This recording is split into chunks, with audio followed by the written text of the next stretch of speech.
अच्छा, हमने last class में ऐड करवाने के लिए हमने सारा पैटर्न देख लिया था। आज हम जो होम की क्लास छोड़ के आए थे तो उसको हम देख लेते हैं कि हमारे पास होम की क्लास किस तरीके से बनेगी और हमें जो फैच करवाना है, जो हमने ऐड किया है, उसको किस तरीके से करना है। तो यहाँ पर कुछ हमें सेटअप करने होंगे और हमारे पास एक फंक्शन जो यूज़ हो रहा होगा वो कौन सा फंक्शन होगा, वो जो हम यहाँ पर ये छोड़ के आए थे।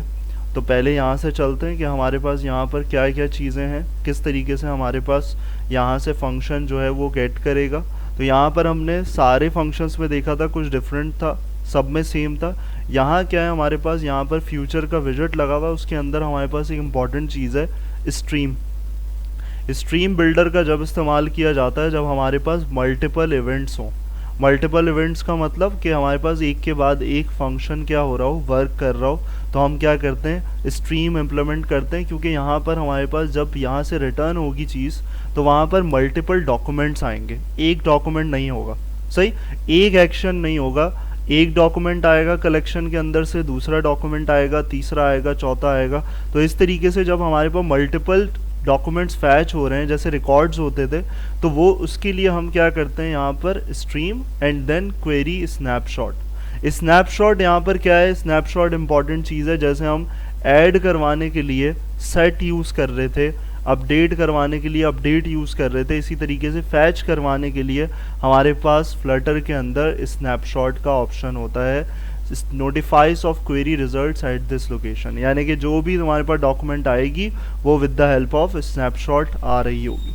क्लियर। तो जब स्नैपशॉट तुम्हारे पास यहाँ आ रहा है तो तुम्हारी रिटर्न टाइप भी क्या होगी, रिटर्न टाइप भी तुम्हारी क्वेरी स्नैपशॉट होगी। यानी कि तुम्हारे पास जो भी रिजल्ट है क्वेरी का वो तुम्हारे पास क्या होगा, या तो कंटेन ज़ीरो, या तो ज़ीरो डॉक्यूमेंट होंगे, या फिर तुम्हारे पास एक से ज़्यादा क्या होंगे, डॉक्यूमेंट ऑब्जेक्ट्स मौजूद होंगे। क्लियर। तो इसलिए स्नैपशॉट से इंडिकेशन दी हुई है और बाकी हमारे पास कलेक्शन का नाम सेम है।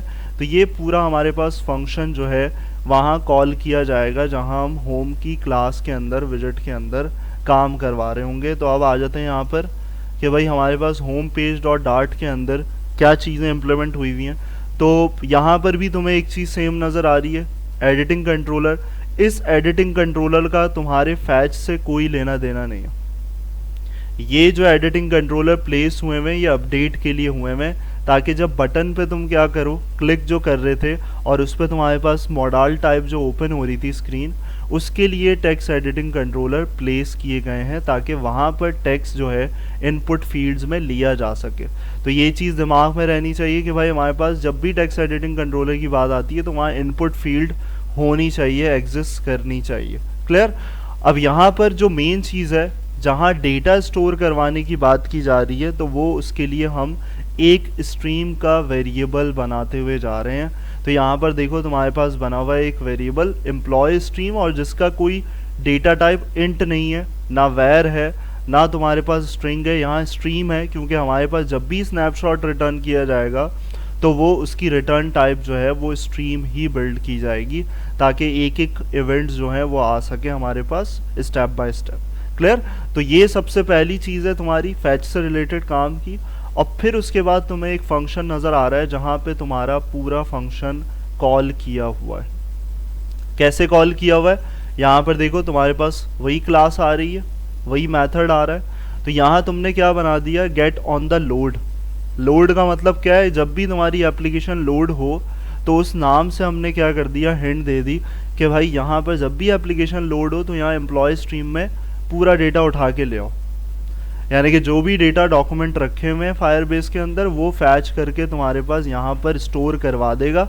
उसको एक्सट्रैक्ट करना हमारी जिम्मेदारी है कि हम एक्सट्रैक्ट यूआई पे किस तरीके से करते हैं। नीचे हमारे पास तुम्हें एक और चीज़ नज़र आ रही है, सेट स्टेट। सेट स्टेट की हम बार बार बात करते हैं कि ये क्या करता है, नोटिफाई करवाता है फ्रेमवर्क को कि भाई इंटरनल स्टेट चेंज हो गई है। तो यहाँ दो चीज़ें तुम्हारे पास हैं, यहाँ एक इनिट स्टेट भी है और सेट भी है। तो यहाँ ये दोनों आपस में क्या रिलेट करते हैं, क्यों स्टेप बाय स्टेप रखे हुए हैं, तो इसका रीज़न ये है कि भाई सबसे पहले जो तुम्हारे पास चलेगा वो तो ये चलेगा, इनिट स्टेट। उसके बाद सेट स्टेट कब कब चलेगा, जब तुम्हारे यूआई में चेंजेस होती हैं। क्योंकि ये चेंज पे चलता है कि तुम्हारा यूआई चेंज हुआ है। मिसाल के तौर पर एक डिलीट कर दिया मैंने क्या करा, मैंने बोला कि भाई यूआई के अंदर से मैंने एक डॉक्यूमेंट डिलीट कर दिया, तो अब क्या होगा, जब डॉक्यूमेंट डिलीट होगा तो क्या होगा, उसमें यूआई में चेंजेस करनी पड़ेंगी। अगर मैंने सेट स्टेट नहीं लगाया हुआ होगा तो वहाँ पर क्या होगा, वहाँ पर चेंजेस मुझे इफेक्ट होती हुई नज़र नहीं आएंगी यूआई में, क्योंकि हम नोटिफाई नहीं कर रहे फ्रेमवर्क को कि भाई डेटाबेस से चेंजेस हो गई हैं, अब मुझे यूआई पे भी चेंजेस चाहिए। तो यहाँ सेट स्टेट की जिम्मेदारी है कि भाई इंटरनल स्टेट को चेंज करते रहना। एक डॉक्यूमेंट हो गई है तो एक डॉक्यूमेंट दिखाए, दूसरी ऐड हो गई है तो दूसरी दिखाए। तो इस तरीके से जो भी एडिशन हो रहा है, अपडेशन हो रही है तुम्हारे यूआई के अंदर, वो सेट स्टेट इन्फॉर्म्ड करता रहेगा। लेकिन सबसे पहले क्या करना है, जैसे स्प्लैश स्क्रीन की बात करी थी तो वहां पर मैंने सेट स्टेट यूज किया था या इनिट स्टेट यूज किया था, ये याद है कि हमने क्या यूज किया था? जब हम स्प्लैश स्क्रीन का काम कर रहे थे तो वहां पर मैंने बताया था कि हम इसको यूज करेंगे, उसका रीजन ये है। क्या यूज किया था दोनों के अंदर से? कौन सा, सेट स्टेट या इनिट स्टेट? Init state. तो यही रीजन यहाँ पर भी है। यहाँ रीजन बताओ क्या होगा? सेट स्टेट एक्सप्लेन कर दिया कि सेट स्टेट तो भाई यूआई रिफ्लेक्ट करने के लिए कि चेंजेस जब हो, डेटा को रिट्रीव कर रहा है तो जब जब चेंज होगा सेट स्टेट। इनिट स्टेट को रखने की क्या वजह?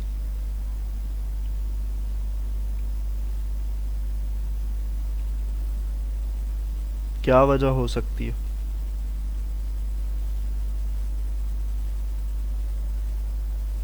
भाई स्प्लैश स्क्रीन में हमने इनिट स्टेट क्यों लगाया था?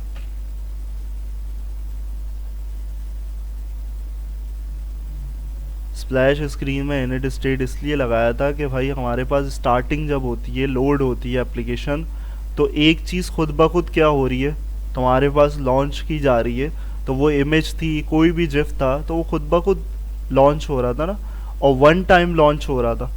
तो यहाँ पर वन टाइम क्या करना है, वन टाइम हमें लिस्ट गेट करनी है, वन टाइम हमारे पास डेटा रिट्रीव होके आना चाहिए। अब चेंजेस हो रही हैं वो अलग बात है, बाद की बात है, लेकिन पहले क्या होना चाहिए, पहले मेरे पास जाजिब का डॉक्यूमेंट आ रहा है, इज़हान का आ रहा है, कोई भी आ रहा है, कामरान का डॉक्यूमेंट आ रहा है, तो वो मेरे ना किसी क्लिक पे आ रहा है ना कुछ चीज़ हो रही है। उसके लिए कुछ ना कुछ तो करना पड़ेगा ना, कि पहली चीज़ इनिशलाइज कैसे हो। तो इनिट का मतलब वही है कि भाई पहला किक ऑफ स्टार्ट देना है, यानी कि शुरुआत में कैसे लेकर आना है लिस्ट को खुद ऑटोमेटिकली। तो यहाँ पर देखो इनिट स्टेट के अंदर एक चीज़ वही कॉल हुई है, गेट ऑन द लोड, इसी फंक्शन को कॉल करवाया हुआ है ताकि तुम्हारे पास ये पूरा स्ट्रक्चर एक जगह यहाँ इंक्लूड हो जाए। क्लियर?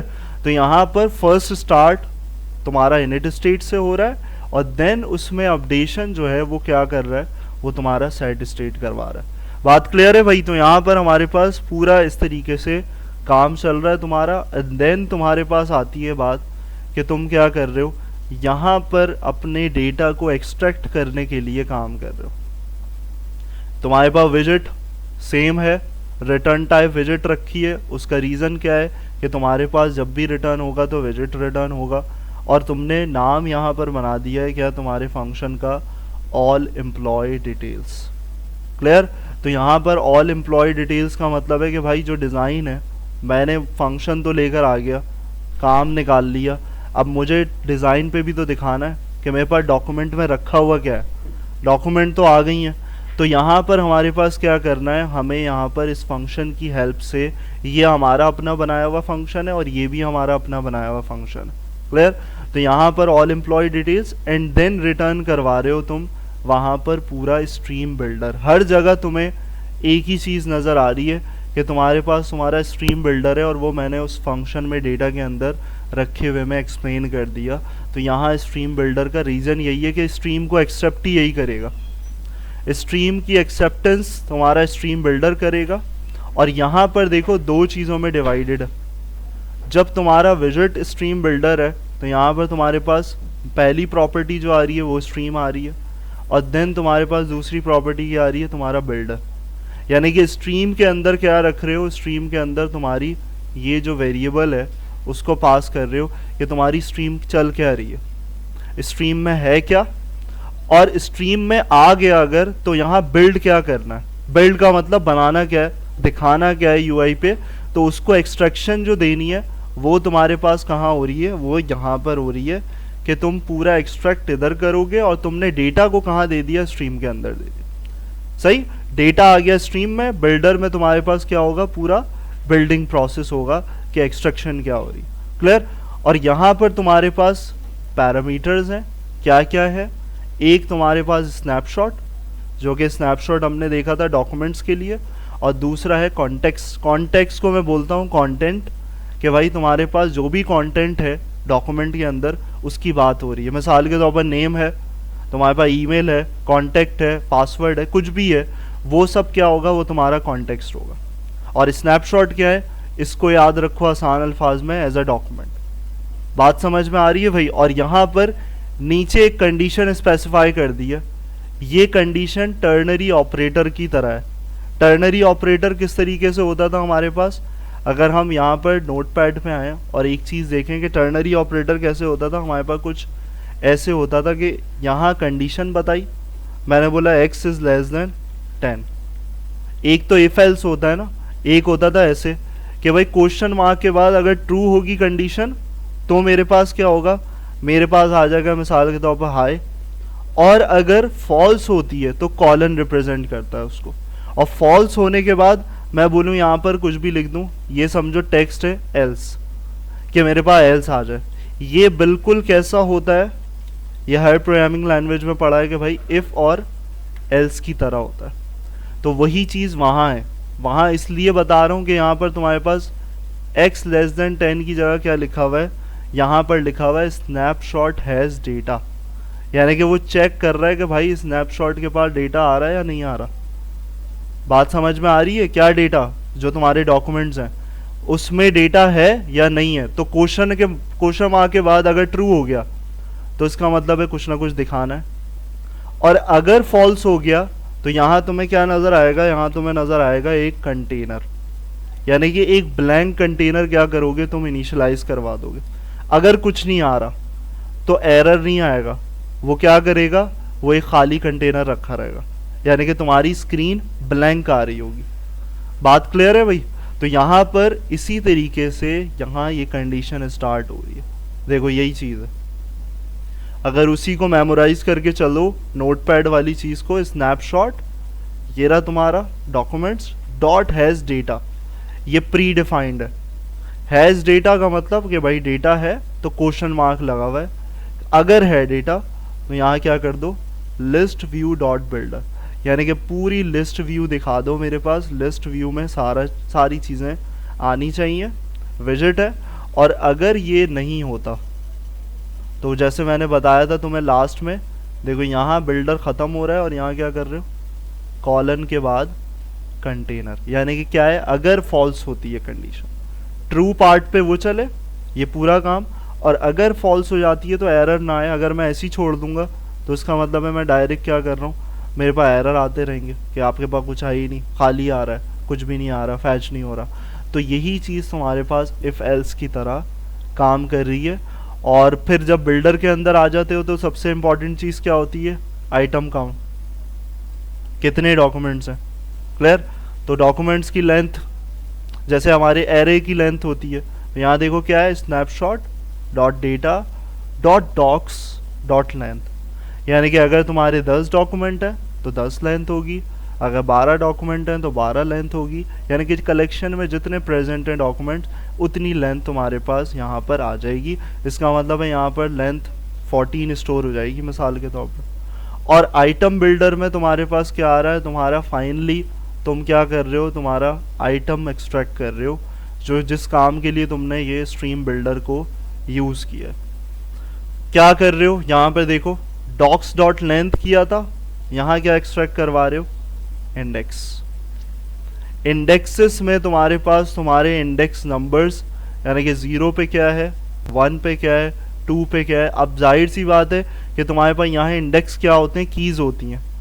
तो वो कीज़ क्या होती हैं, वो कीज़ कुछ ऐसे होती हैं कि ds की क्या है, तुम्हारी नेम है, कलेक्शन के अंदर डॉक्यूमेंट के अंदर एक नेम रखा हुआ है, और फिर की क्या होगी, तुम्हारा कॉन्टेक्ट होगा।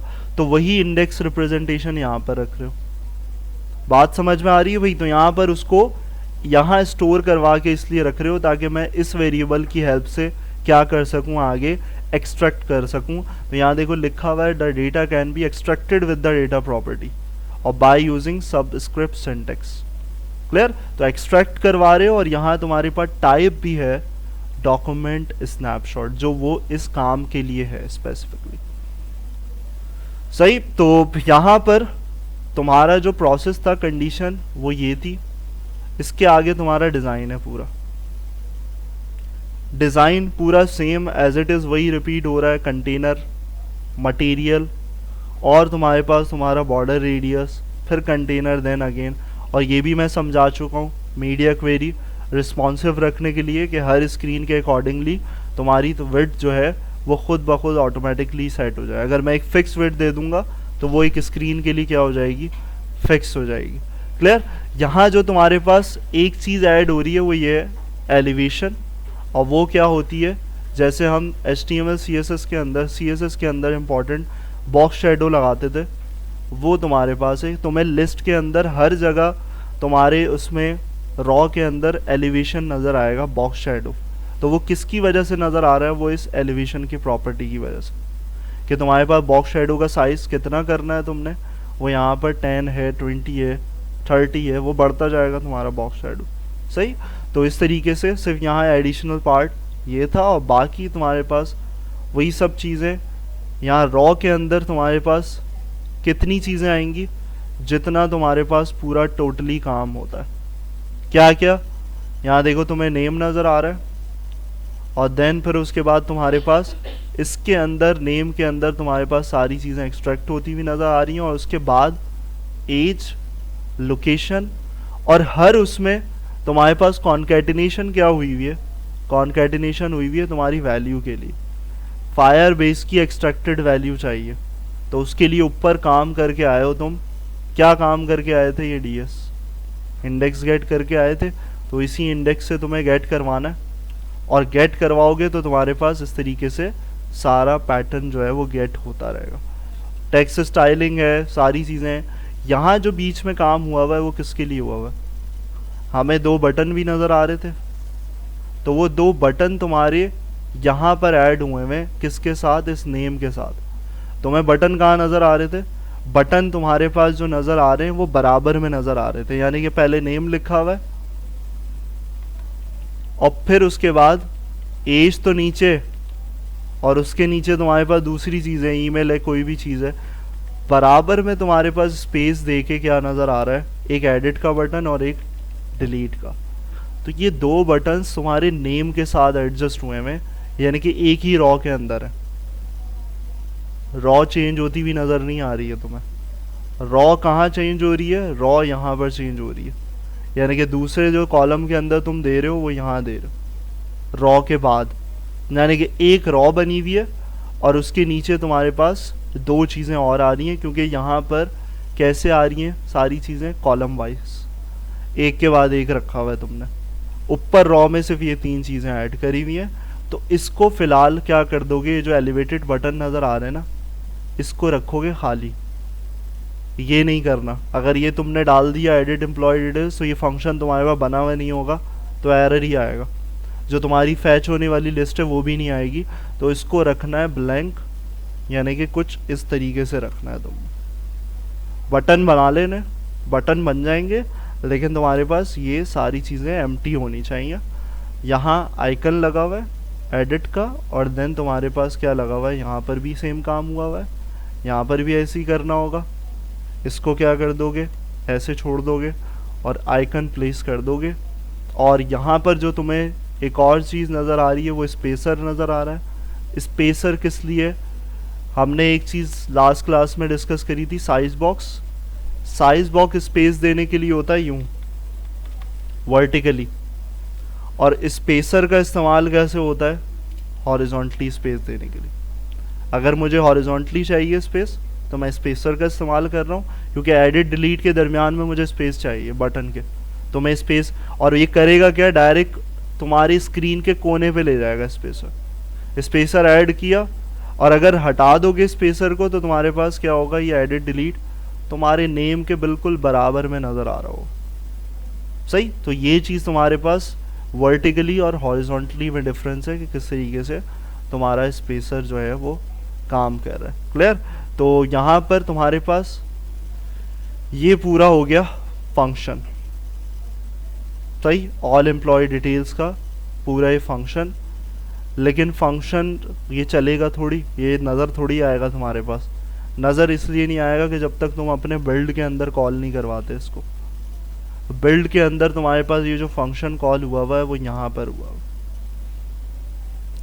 तुम्हारी बॉडी के अंदर, जहाँ पर तुम्हारी डॉक्यूमेंट्स फाइनली एक्सट्रैक्टेड होके आ रही हैं। और इधर भी कंटेनर प्लेस किया हुआ है, विड्थ और हाइट तुमने रिस्पॉन्सिव रखी हुई है, मार्जिन है। और देन तुम क्या कर रहे हो, यहाँ पर फाइनली उस लिस्ट को, जो आखिर एक्सट्रैक्टेड लिस्ट है, डॉक्यूमेंट है, उसको यहाँ डलवा रहे हो। और ख़याल रखना कि भाई यहाँ पर तुम्हारे पास एक्सपेंडेड विजिट के अंदर कॉल हो रही है।